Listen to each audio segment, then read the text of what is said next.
ನಮಸ್ಕಾರ. ಈ ಯಲ್ಲಾಪುರ ಡಿಜಿಟಲ್ ನ್ಯೂಸ್ಗೆ ಸ್ವಾಗತ. ವೀಕ್ಷಕರೇ, ವೈವಿಧ್ಯಮಯ ಸುದ್ದಿಗಳನ್ನು ನಿರಂತರವಾಗಿ ವೀಕ್ಷಿಸಲು ಈ ಯಲ್ಲಾಪುರ ಡಿಜಿಟಲ್ ನ್ಯೂಸ್ ಯೂಟ್ಯೂಬ್ ಚಾನಲನ್ನು ಸಬ್ಸ್ಕ್ರೈಬ್ ಮಾಡಿ.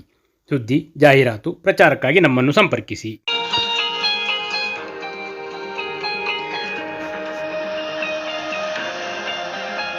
ಆತ್ಮೀಯ ವೀಕ್ಷಕರೇ, ಎಲ್ಲರಿಗೂ ನಮಸ್ಕಾರ.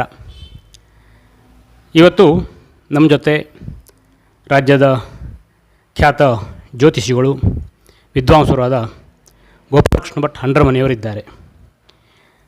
ಈ ಯುಗಾದಿಯ ಹೊಸ್ತಿಲಲ್ಲಿ ಯುಗಾದಿ ಹಬ್ಬದ ಮಹತ್ವ, ಧಾರ್ಮಿಕ ಆಚರಣೆ ಹಾಗೂ ಯುಗಾದಿ ಕುರಿತಾದ ಮಹತ್ವದ ಅಂಶಗಳನ್ನು ಅವರಿಂದ ತಿಳಿಯೋಣ. ಗೋಪಾಲಕೃಷ್ಣ ಭಟ್ರೆ, ನಮಸ್ಕಾರ. ನಮಸ್ಕಾರ. ಮೊದಲನೇದಾಗಿ ನಮ್ಮ ಸಂಸ್ಥೆಯ ವತಿಯಿಂದ ಹಾಗೂ ನಮ್ಮ ಎಲ್ಲ ವೀಕ್ಷಕರ ವತಿಯಿಂದ ತಮಗೆ ಯುಗಾದಿ ಹಬ್ಬದ ಹಾರ್ದಿಕ ಶುಭಾಶಯಗಳನ್ನು ಕೋರ್ತೇವೆ. ನಾವು ಸಹಿತ ಎಲ್ಲ ವೀಕ್ಷಕರಿಗೂ ಹಾಗೂ ತಮ್ಮ ಬಳಗದ ಎಲ್ಲರಿಗೂ ನಿಮಗೂ ಸಹಿತ ಶುಭಾಶಯಗಳನ್ನು ಹೇಳ್ತಾ ಇದ್ದೇವೆ. ಯುಗಾದಿ ಅಂತಂದರೆ ಅತ್ಯಂತ ಒಂದು ಮಹತ್ವವಾದಂತಹ ಧಾರ್ಮಿಕ ಹಿನ್ನೆಲೆಯುಳ್ಳಂಥ ಒಂದು ಹಬ್ಬ ಮತ್ತು ಆಚರಣೆ. ನಮ್ಮ ವೀಕ್ಷಕರಿಗಾಗಿ ಯುಗಾದಿ ಹಬ್ಬದ ಮಹತ್ವದ ಕುರಿತು ತಮ್ಮ ಅನಿಸಿಕೆಯನ್ನು ಹೇಳಬೇಕಾಗಿ ಕೇಳ್ಕೊಳ್ತೇನೆ. ಅಚಿಂತ್ಯ ವ್ಯಕ್ತರೂಪಾಯ ನಿರ್ಗುಣಾಯ ಗುಣಾತ್ಮನೆ ಸಮಸ್ತ ಜಗದಾಧಾರ ಮೂರ್ತಯೇ ಬ್ರಹ್ಮಣೇ ನಮಃ. ಎಲ್ಲ ವೀಕ್ಷಕರಿಗೆ ವಂದನೆಗಳು. ವಿಶೇಷವಾಗಿ ನಾವು ಹಿಂದೂ ಧರ್ಮದ ಪ್ರಕಾರ ಅನೇಕ ರೀತಿಯ ಹಬ್ಬಗಳನ್ನು ಆಚರಣೆ ಮಾಡ್ತೇವೆ. ಬೇರೆ ಬೇರೆ ಮಾಸಗಳಲ್ಲಿ ಬೇರೆ ಬೇರೆ ಹಬ್ಬಗಳನ್ನು ಆಚರಣೆ ಮಾಡ್ತೇವೆ. ಪ್ರಧಾನವಾಗಿ ಇವತ್ತು ಯುಗದ ಆದಿ ಯುಗಾದಿ, ಇದು ಯುಗದ ಮೊದಲನೆಯ ದಿವಸ ಎಂಬುದಾಗಿ ಇದನ್ನು ಕರೀತಾರೆ. ಹಾಗಾದರೆ ಈ ಯುಗಾದಿ ಅನ್ನುವುದು ಸೌರಮಾನವೋ, ಚಾಂದ್ರಮಾನವೋ, ನಕ್ಷತ್ರಮಾನವೋ, ಬೃಹಸ್ಪತಿ ಮಾನವೋ ಎನ್ನುವಂತಹ ವಿಚಾರ ಇಲ್ಲ. ಇದೆಲ್ಲವೂ ಸಹಿತ ನಮ್ಮ ಮಾನಗಳಲ್ಲಿ ಅಂದರೆ ಅಳತೆಗಳಲ್ಲಿ ಇದ್ದಿರುವಂತಹದ್ದು ಭಾರತೀಯ ಶಾಸ್ತ್ರೀಯದ ಕ್ರಮದಲ್ಲಿ. ಆದರೆ ಪ್ರಧಾನವಾಗಿ ಈ ಯುಗಾದಿ ಏನಿದೆ ಇದನ್ನು ಚಾಂದ್ರಮಾನದ ಪ್ರಕಾರ ನಾವು ಆಚರಣೆಯನ್ನು ಮಾಡ್ತೇವೆ. ದೇಶದ ಎಲ್ಲೆಡೆಗೆ ಬೇರೆ ಬೇರೆ ರೀತಿಯಲ್ಲಿ ಇದರ ಆಚರಣೆಗಳಿದೆ. ಸೌರಮಾನದ ಪದ್ಧತಿಯ ಪ್ರಕಾರವೂ ಇದನ್ನು ಆಚರಣೆ ಮಾಡುವಂತಹ ದಿವಸ ಇದೆ. ಇವತ್ತು ವಿಶ್ವಾವಸು ಸಂವತ್ಸರದ ಪ್ರಧಾನವಾದ ಯುಗಾದಿ ಈಗ ನಾಳೆ ಬರ್ತಾ ಇದೆ. ಕ್ರೋಧಿಯ ಸಂವತ್ಸರದ ನಾವು ಈಗ ಕಳೀತಾ ಇದ್ದೇವೆ. ಹಾಗಾದರೆ ಈ ಯುಗದ ಆದಿ ದಿವಸದಲ್ಲಿ ಅಯನಾಂಶ ಏನು ಅನ್ನುವುದನ್ನು ಗಣಿತದ ಪ್ರಕಾರ ಹೇಳಲ್ಪಟ್ಟಿದೆ.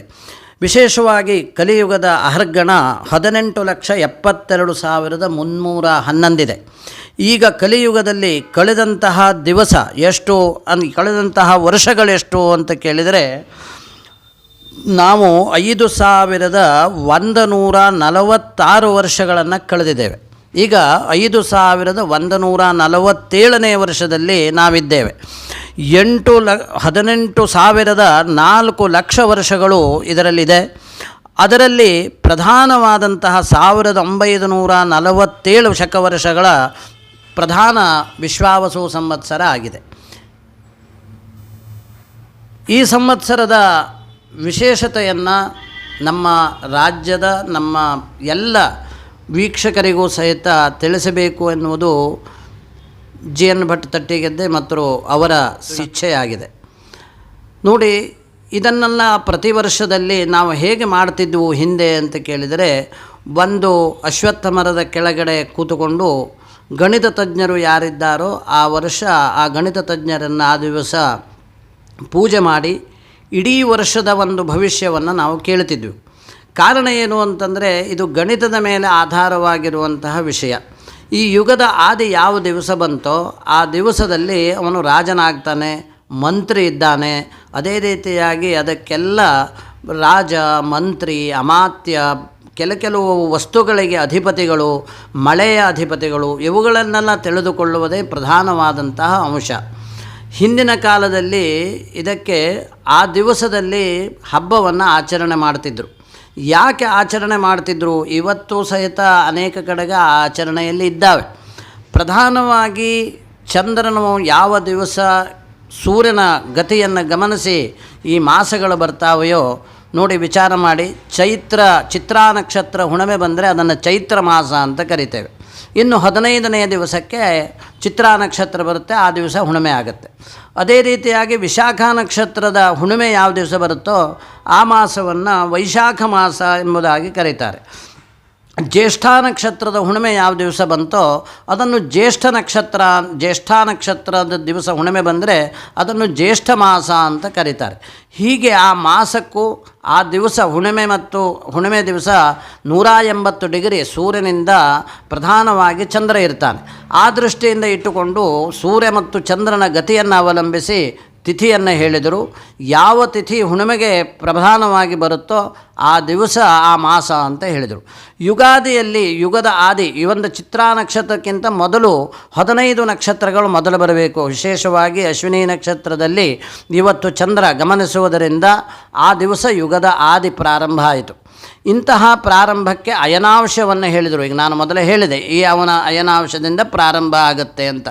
ಇಂತಹ ಅಯನಾಂಶವನ್ನು ಗುಣಿಸಿ ಇವತ್ತಿನಿಂದ ಆ ಗ್ರಹಗಳ ಸ್ಥಿತಿಯನ್ನು ಅರಿಯಲಿಕ್ಕೆ ನಾವು ಪ್ರಾರಂಭ ಮಾಡ್ತೇವೆ. ಆ ಗ್ರಹಗಳು ಮನುಷ್ಯನ ಮೇಲೆ ಯಾವ ರೀತಿ ಪರಿಣಾಮ ಬೀರ್ತವೆ ಅನ್ನೋದು ಆನಂತರದಲ್ಲಿ. ಮೊದಲು ಪ್ರಕೃತಿ ಏನು ಪರಿಣಾಮವನ್ನು ಬೀರುತ್ತೆ ಅನ್ನೋದು ಪ್ರಧಾನವಾದ ಅಂಶ. ಫಾಲ್ಗುಣ ಮಾಸದಲ್ಲಿ ನಾವು ಕಳೆದಿರುವಂತಹ ದಿವಸಗಳು ನಿಮಗೆ ಗೊತ್ತಾಗುತ್ತೆ. ಚೈತ್ರ ಮಾಸದಲ್ಲಿ ಸ್ವಾಭಾವಿಕವಾಗಿ ಪ್ರಕೃತಿ ಎಲ್ಲ ಚಿಗುರು ಹೊಡೆಯಲಿಕ್ಕೆ ಶುರುವಾಗುತ್ತೆ, ನೀರು ಮೇಲೆ ಬರಲಿಕ್ಕೆ ಪ್ರಾರಂಭ ಆಗುತ್ತೆ. ಆದ್ದರಿಂದ ಇದನ್ನು ವಸಂತ ಮಾಸ, ವಸಂತ ಋತು ಅಂತ ಕರೆದರು. ಅಂತಹ ವಸಂತ ಋತು ಎಲ್ಲಿ ಪ್ರಾರಂಭ ಆಯಿತೋ ಆಗ ಜೀವನದಲ್ಲಿಯೂ ಸಹಿತ ವಸಂತ ಪ್ರಾರಂಭ ಆಗ್ತದೆ.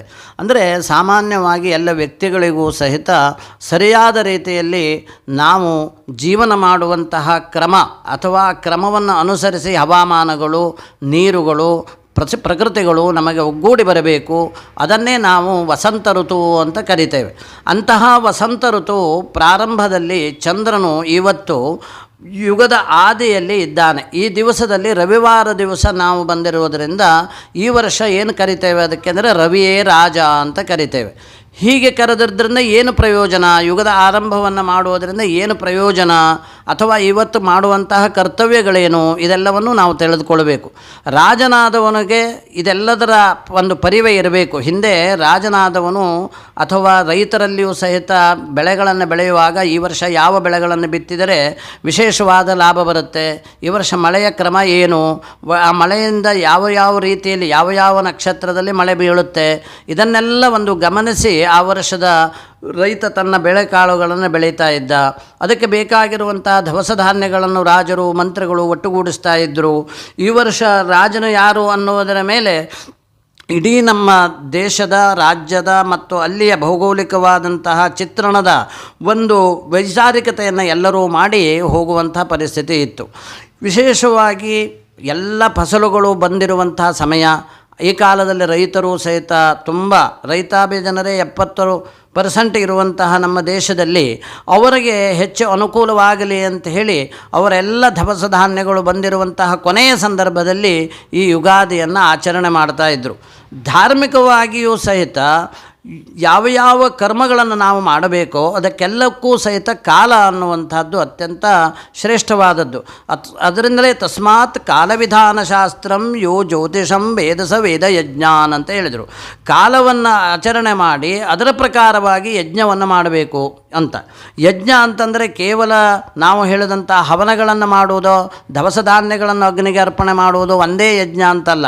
ನಾವು ಯಾವ ಕರ್ಮ ಮಾಡ್ತಾ ಇದ್ದೇವೆ ಆ ಎಲ್ಲ ಕರ್ಮಗಳಲ್ಲಿಯೂ ಸಹಿತ ಯಜ್ಞರೂಪಿಯಾದ ಪರಮಾತ್ಮನನ್ನು ಕಾಣಬೇಕು, ಅದನ್ನು ಸತ್ಯ ಧರ್ಮದಿಂದ ಮಾಡಬೇಕು ಎನ್ನುವಂತಹ ವಿಷಯ ಇತ್ತು. ಅದನ್ನು ಯುಗದ ಆರಂಭದಲ್ಲಿ ಪ್ರಾರಂಭ ಮಾಡಬೇಕು.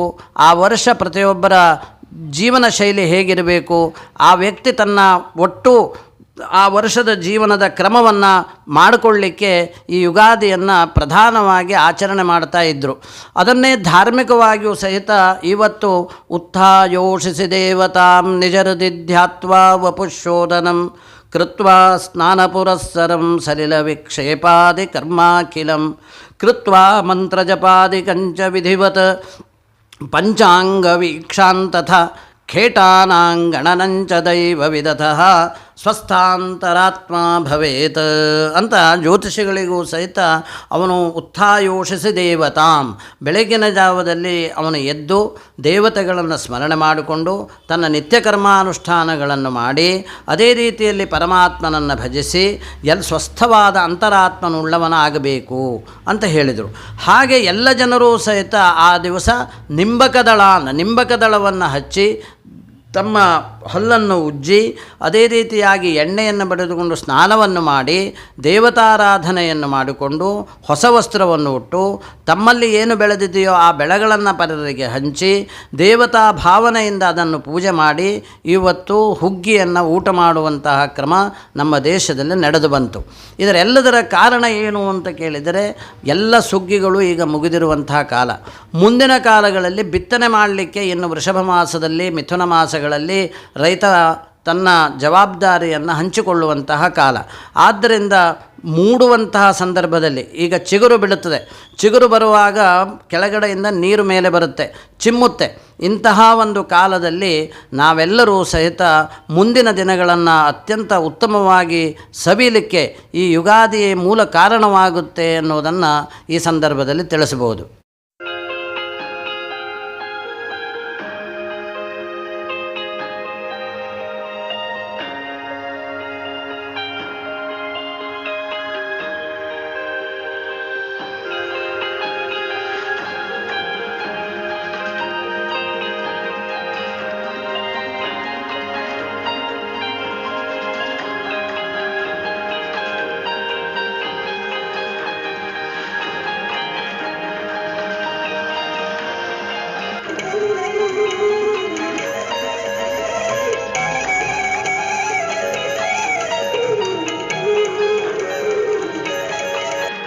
ಶ್ರೀ ಸಿದ್ಧಿವಿನಾಯಕ ಟ್ರೇಡರ್ಸ್ ಯಲ್ಲಾಪುರ ಉತ್ತಮ ದರ್ಜೆಯ ಗ್ರಾನೈಟ್ಗಳು, ಆಕರ್ಷಕ ವಿವಿಧ ಬಗೆಯ ಟೈಲ್ಸ್ಗಳು, ವೆಟ್ರಿಫೈಡ್, ಕಡಪ, ನಾನಾ ಸ್ಯಾನಿಟರಿ ವೇರ್ಗಳು, ವಿವಿಧ ಗೃಹ ನಿರ್ಮಾಣ ವಸ್ತುಗಳು ಸಿಗುತ್ತವೆ. ಪ್ರಸಿದ್ಧ ಬರ್ಗರ್ ಕಂಪನಿಯ ಪೇಂಟ್ ಸಹ ಲಭ್ಯ. ವಿಶ್ವಾಸಾರ್ಹ ಸೇವೆ, ಸ್ಪರ್ಧಾತ್ಮಕ ದರ. ಇಂದೇ ಭೇಟಿ ನೀಡಿ ಶ್ರೀ ಸಿದ್ಧಿವಿನಾಯಕ ಟ್ರೇಡರ್ಸ್ ಯಲ್ಲಾಪುರ.